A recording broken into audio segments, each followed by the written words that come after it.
Alors, bonjour, nous sommes ici à Megavino 2015 au Ezel à Bruxelles et on a une chance extraordinaire, c'est de rencontrer des amis qui font du vin pas n'importe où, mais qui font du vin en Algérie.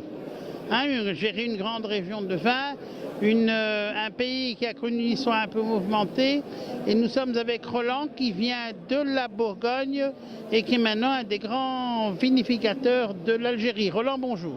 Oui, bonjour. Roland Micoin, donc je suis œnologue de Dijon et j'ai décidé d'aller en Algérie pour aider l'évolution de l'élaboration des vins. Alors aujourd'hui, comment se passe quel est l'état aujourd'hui de la viticulture en Algérie? Eh bien, la viticulture se porte très bien. Les conditions climatiques sont excellentes et la totalité du personnel que nous avons avec nous est tout à fait passionné par cette aventure de faire du vin et du bon vin. Alors les personnes ne connaissent pas bien l'Algérie. Comment est, dirions-nous, la structuration du vignoble algérien? Eh bien, c'est-à-dire que nous sommes acheteurs de raisins. Le viticulteur algérien, lui, va produire des raisins de différents cépages. Il va le proposer à la vente et ensuite notre structure, qui est une structure privée, va acheter ces raisins et entièrement les vinifier. Bien évidemment, nous les suivons pendant la croissance de la vigne et nous les conseillons sur toutes les façons culturelles normales de la culture de la vigne. Parlez-nous, si vous voulez bien, des vins que vous présentez aujourd'hui ici à Bruxelles pour donner aux amateurs belges une idée des vins que l'on fait en Algérie. Eh bien, en Algérie, nous faisons surtout des vins rouges, très peu de rosé, très peu de blanc.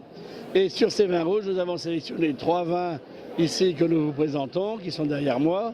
Je vais vous les montrer. En premier, un vin générique qui est le Mont d'Iran. Il faut savoir que Iran veut dire lion en algérien. Voilà, qui est notre vin de base, l'entrée de gamme, tout à fait sympa, fruité et relativement corsé. Nous avons ensuite un vin qui a toujours rouge. Toujours si rouge. On peut expliquer les cépages, Roland. Oui, alors dans le premier, c'est un assemblage de cépages. Dans le deuxième... On a les cépages, mais je précise pour nos lecteurs, on a le cépage méditerranéen, du Syrah, du... Alors, essentiellement, vous avez Grenache, Cinsault, Alicante Bouschet, et éventuellement du Carignan et quelques cépages autochtones divers. Et alors, cette cuvée qui est originaire de la région de Mascara est faite essentiellement à partir de Grenache et de Cinsault. D'accord. Nous avons cherché à développer le fruit, la rondeur et les arômes d'épices qui sont très présents. Ok.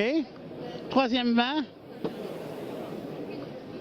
Troisième vin, c'est le Saint-Augustin, qui est issu d'une vinification de 4 cépages différents, qui sont les 2 premiers dont on a parlé, de l'Alicante et du Carignan.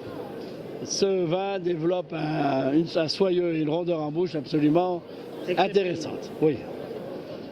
Voilà, les vins que nous présentons ici sont du millésime 2013. Quel est selon vous l'avenir des vins d'Algérie, Roland? Grâce aux Français notamment, j'imagine.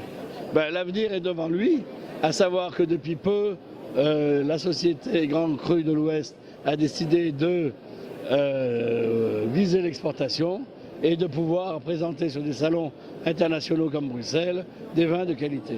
Et on espère qu'avec ces vins que moi j'ai goûtés personnellement et dont vous nous régalez, qu'ils vont s'implanter en Belgique notamment. Eh bien, c'est un souhait qui va se réaliser. Merci beaucoup, Roland. Merci, de rien.